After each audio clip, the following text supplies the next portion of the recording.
Cette histoire est celle de gens ordinaires, vivant dans une ville ordinaire.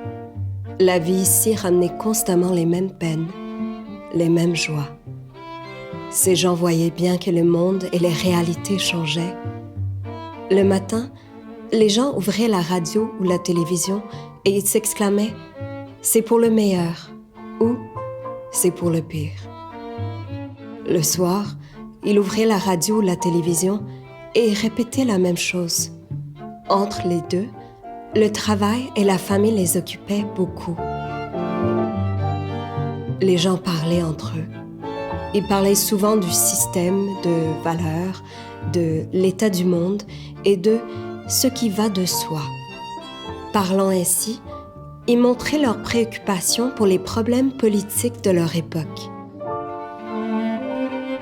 Pour ces gens, l'époque était comme un courant très puissant dans lequel ils se trouvaient pris malgré eux. Les réactions variaient d'une personne à une autre. Certaines s'agrippaient très fort à ce qu'elles connaissaient de ce monde, par crainte d'être emportées par le courant, faisant tout ce qui était en leur pouvoir pour s'en défendre et dominer le torrent.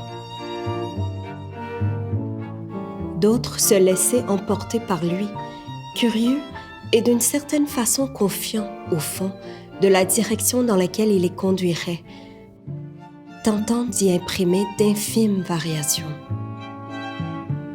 Tout cela, on ne pouvait pas très bien le voir. Ce qu'on voyait surtout lorsqu'on avait ces gens sous les yeux, c'était, surnageant, des tonnes de petits motifs différents et compliqués à déchiffrer, comme autant de façons qu'avaient ces gens de vivre leur vie. Mais il faut dire que la plupart du temps, ces gens pensaient qu'ils n'étaient pas regardés.